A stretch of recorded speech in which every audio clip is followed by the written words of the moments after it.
Merci le 212 News pour cette mise en lumière, pour la mise en lumière de cette prouesse technologique signée par le Maroc et qui le place en leader en termes d'innovation à l'échelle mondiale.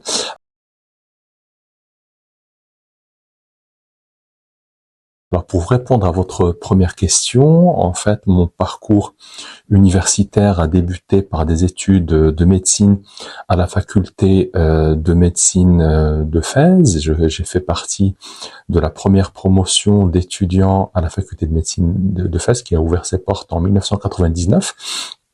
Par la suite, je me suis spécialisé en chirurgie urologique. Cette formation a été suivie par une formation approfondie en chirurgie robotique et en chirurgie carcinologique, c'est-à-dire en chirurgie des cancers, à l'international, aux États-Unis et en France.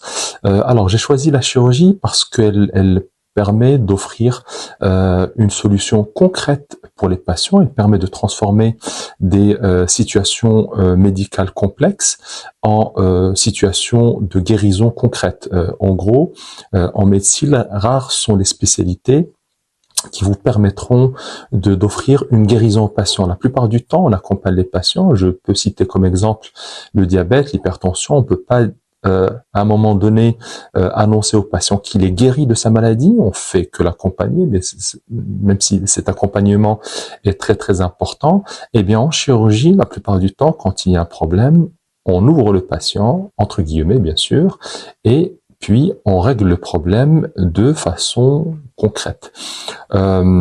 Et en plus de ça, ma spécialisation en chirurgie robotique est encore plus gratifiante parce que la chirurgie robotique va combiner innovation technologique, intelligence artificielle et expertise médicale, et ce qui correspond parfaitement à mes aspirations.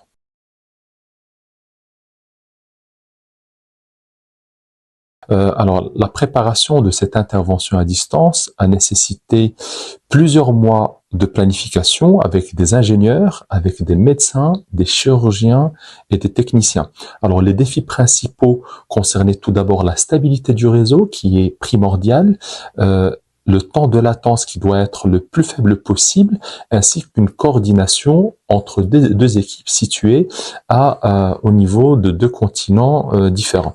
Alors tout d'abord, on a dû réaliser tout d'abord une analyse préalable avec une étude approfondie des spécificités du réseau, des besoins techniques et des caractéristiques du patient. Nous avons ensuite réaliser des tests répétés pour être sûr que le réseau soit le plus stable possible. Nous avons essayé également, nous avons réalisé plusieurs simulations par la suite pour tester la précision des instruments ainsi que la coordination entre les équipes. Et puis, nous avons testé la coordination internationale avec des discussions hebdomadaires, des réunions qui ont impliqué toutes les parties prenantes pour anticiper tous les éventuels problèmes qui pourraient survenir. En gros, les défis principaux incluaient tout d'abord la latence des transmissions, et ça c'est très très important, la gestion des fuseaux horaires, parce qu'en fait, il y a des fuseaux horaires qui sont très différents entre la Chine et le Maroc, et ça nous a permis de coordonner les équipes de façon parfaite. Et il y avait également les risques techniques qui pourraient être liés à une perte de connexion, et c'est la raison pour laquelle nous avons réalisé plusieurs tests, et chaque aspect a été minutieusement étudié avec des solutions de secours pour garantir la sécurité du patient in fine, qui est la plus importante.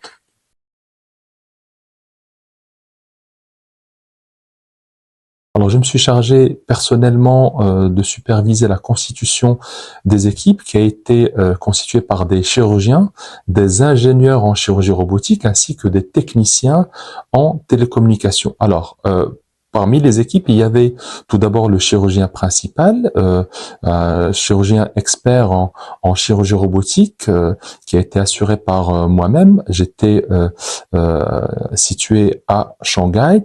Il y avait à Shanghai également une équipe d'ingénieurs en télécommunications et une équipe d'ingénieurs en chirurgie robotique. L'équipe sur place était constituée par toute une équipe indépendante et qui pouvait réaliser cette intervention si jamais il y avait un souci de connectivité. Il y avait un chirurgien robotique expert, le chirurgien urologique référent du patient, des équipes infirmières spécialisées dans la chirurgie robotique et des médecins anesthésistes et réanimateurs spécialisés également en anesthésie des patients bénéficiant de chirurgie robotique. Et il y avait bien évidemment des ingénieurs biomédicaux, des ingénieurs spécialisés en chirurgie robotique, ainsi que des techniciens spécialisés en télécommunications. Chacun, en fait, a été minutieusement sélectionné pour son expertise afin de mener à bien cette prouesse chirurgicale qui allait marquer l'histoire de la médecine et de la chirurgie à l'échelle nationale et internationale.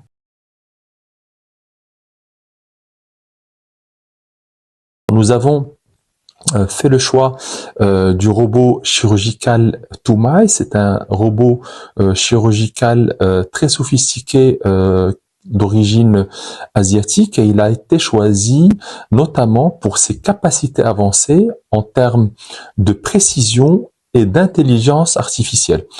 Contrairement au robot historique, le robot Da Vinci, il offre une flexibilité plus intéressante en termes de mise à jour des logiciels et une meilleure adaptation en termes d'intervention à distance parce que, en effet, ce robot chirurgical est leader mondial en termes de téléchirurgie et le robot historique Da Vinci, pour l'instant, n'a pas encore pu réaliser d'intervention à distance. En plus de ça, notre but, effectivement, est de démocratiser la chirurgie robotique partout dans le pays et aussi à l'échelle internationale.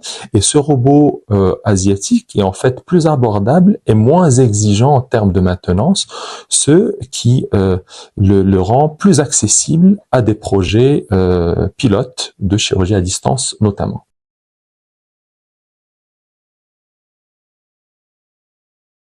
Opérer à 12 000 km peut être à la fois exaltant et stressant.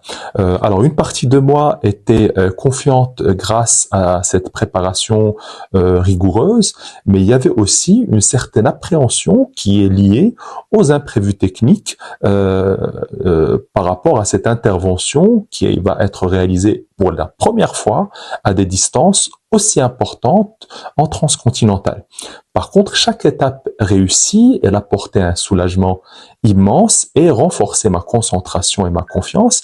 Et lorsque, en fait, on est en immersion dans la console de chirurgie, eh bien, on est tellement concentré qu'on en arrive, en fait, à opérer comme d'habitude. Et cette préparation rigoureuse qui a été réalisée en amont de l'intervention, elle a fait en sorte, en fait, qu'il n'y avait aucun incident technique et l'intervention a pu être réalisée comme si j'étais sur place à Casablanca grâce au travail de toutes les équipes impliquées. Nous avons, comme je vous ai dit tout à l'heure, réalisé énormément de tests et notamment en termes de routes de connexion à l'international pour assurer le débit le plus élevé, la latence la plus faible et aussi la stabilité la plus garantie du réseau.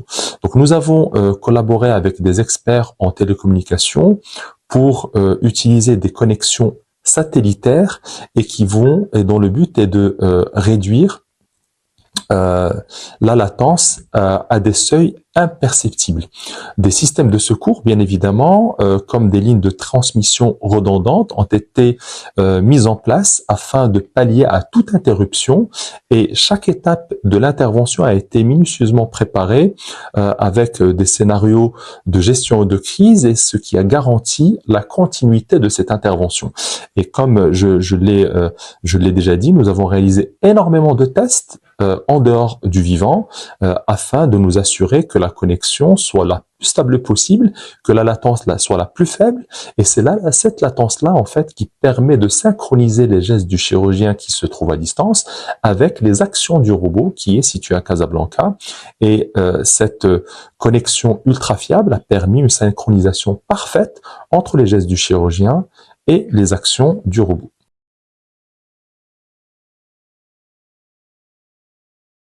En fait, cette opération est l'aboutissement d'un projet de vie, un projet professionnel de vie, à savoir le développement de la chirurgie robotique au Maroc. Et également, mon idée était de replacer le Maroc à la place qui est la sienne, comme leader en termes d'innovation et de recherche scientifique. Cette intervention nous permet en fait de démontrer que cette chirurgie robotique et que cette technologie peut transcender les barrières géographiques et offrir ces soins d'excellence, même à distance. Je me rappelle à une époque où, lorsqu'on assistait à des congrès internationaux, eh bien, le Maroc n'était pas du tout présent, et grâce à ces réalisations, grâce à l'implémentation de cette chirurgie robotique au Maroc, grâce au développement de la téléchirurgie, eh bien, nous avons pu être présents dans tous les congrès internationaux. J'ai présenté l'expérience marocaine au congrès européen de chirurgie robotique, au congrès international de chirurgie robotique. Je vais intervenir dans beaucoup dans de nombreux congrès internationaux pour mettre en lumière cette expérience nationale, et ceci est source d'une très grande fierté. L'autre élément qui est très important, moi à l'époque on allait à l'étranger pour nous former, et actuellement, eh bien, j'ai des demandes de médecins européens et nord-africains qui souhaitent venir au Maroc pour se former à cette chirurgie de pointe, et ceci est source d'une fierté extraordinaire.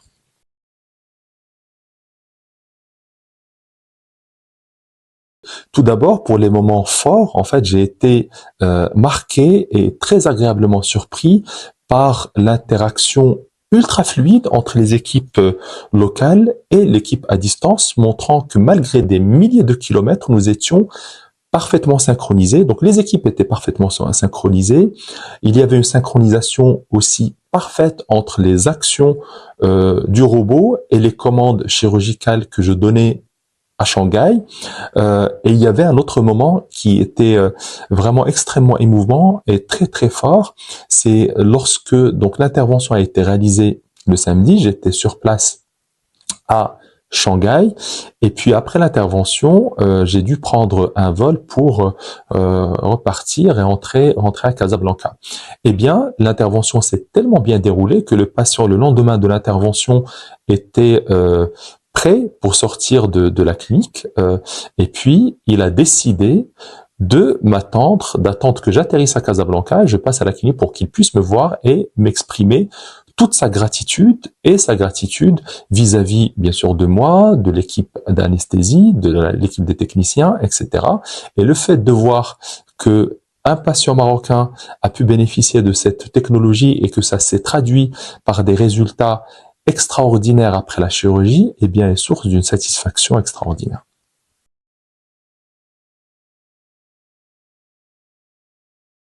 La téléchirurgie va nous permettre de révolutionner et de démocratiser l'accès aux soins dans des régions reculées. Donc là, et ça, nous l'avons démontré grâce à cette intervention qui a été réalisée à une distance record de 12 000 km. En effet, nous pourrons faire bénéficier à des patients situés dans des zones sous-équipées, reculées, d'interventions chirurgicales de pointe par des experts nationaux et internationaux sans qu'ils aient à se déplacer et sans que les patients aient besoin de se déplacer vers ces centres-là. Et nous savons tous en fait que le bien-être du patient et le fait qu'il se sente chez lui va réduire son stress, le stress opératoire, et va de ce fait améliorer ses chances de récupération après l'intervention chirurgicale.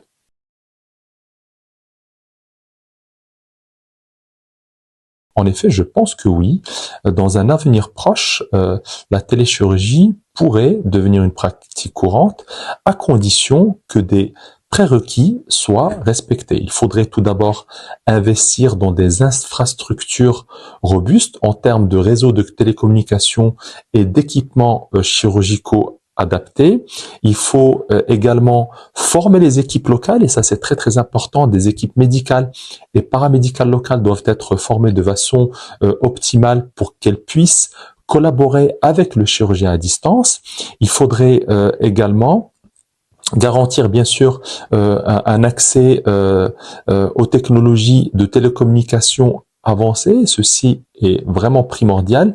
Et enfin, il faut travailler sur le cadre juridique qui permettra aux praticiens de réaliser ces interventions tout en garantissant la sécurité des patients et l'éthique de ces interventions chirurgicales.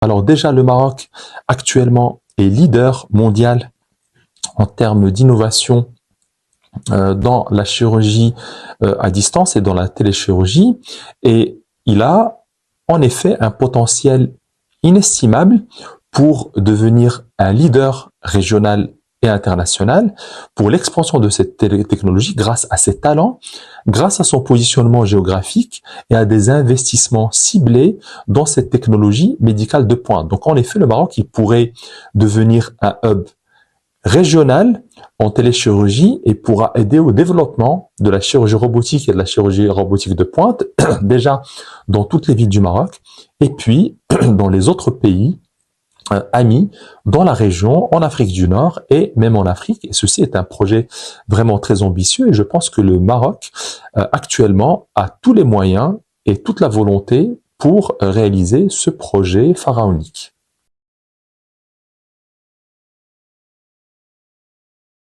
Cette prouesse technologique qui a été rendue possible au Maroc grâce à des équipes marocaines, des équipes de chirurgiens, de médecins, de techniciens, d'ingénieurs.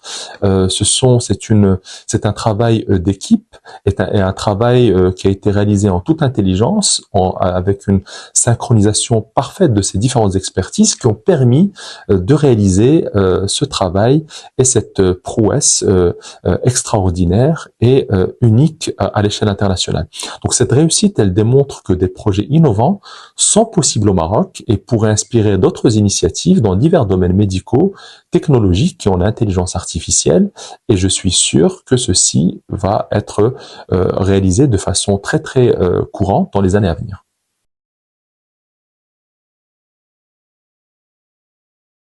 Les collaborations internationales dans ce domaine sont très importantes. Elles permettent de partager tout d'abord les ressources, les compétences, développer des projets communs, notamment dans des pays disposant d'une expertise avancée en robotique.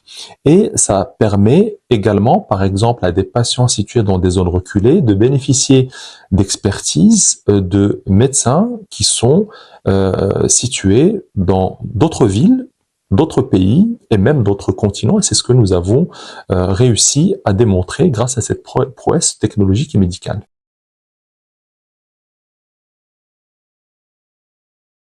Je souhaite tout d'abord développer encore davantage la chirurgie robotique dans notre pays, au Maroc, parce qu'actuellement, un seul centre est équipé de ces technologies-là, et l'idée, c'est de pouvoir déployer ces technologies dans toutes les villes du royaume.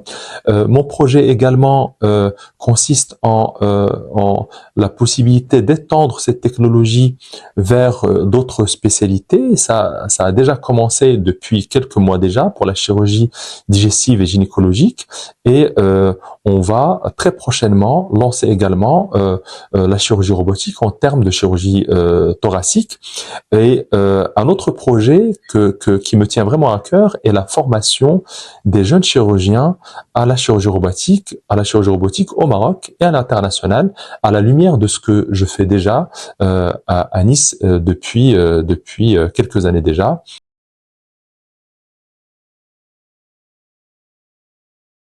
Eh bien, je veux dire aux jeunes médecins et aux jeunes ingénieurs marocains que tout est possible avec la persévérance et avec la passion. Mon message est très simple. Osez rêver grand. Formez-vous et lancez-vous dans des projets innovants. Tout est possible. Le Maroc regorge de talents et il est temps de les mobiliser pour des projets ambitieux comme cela. Et cette prouesse technologique a démontré en fait que tout est possible dans notre pays et que, Dieu merci, le terrain est fertile pour faire éclore de tels projets ambitieux. Et je suis sûr que les jeunes médecins, les jeunes ingénieurs sont déjà en train de réaliser d'autres projets aussi ambitieux, ça je n'en ai aucun doute.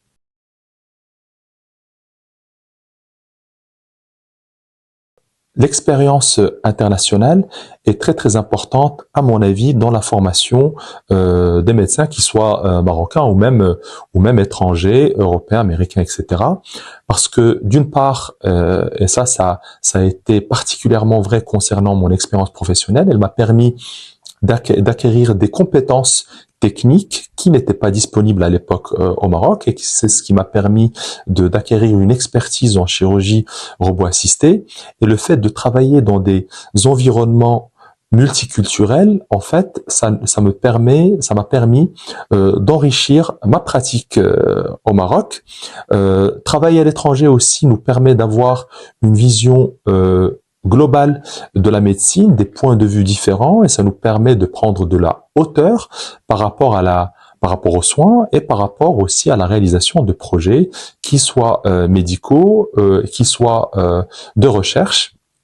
Et ça m'a permis également de tisser des liens avec les collègues internationaux, et c'est ce qui permettra au Maroc de faire partie d'un réseau de recherche internationale pour un travail, disons, coordonné avec les autres équipes dans d'autres pays. Et ceci est très très important pour ma carrière, pour l'image du Maroc à l'échelle internationale.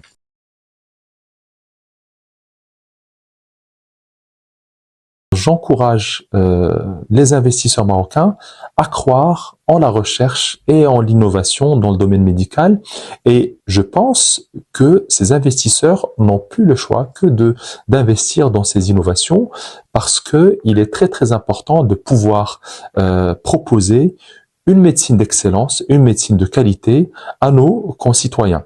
Parce que ces projets ne sont pas seulement des investissements financiers, mais ce sont aussi des investissements dans la santé et dans le bien-être de nos concitoyens, ce qui est primordial lorsqu'on se veut investisseur dans un domaine aussi précieux qu'est le domaine de la santé.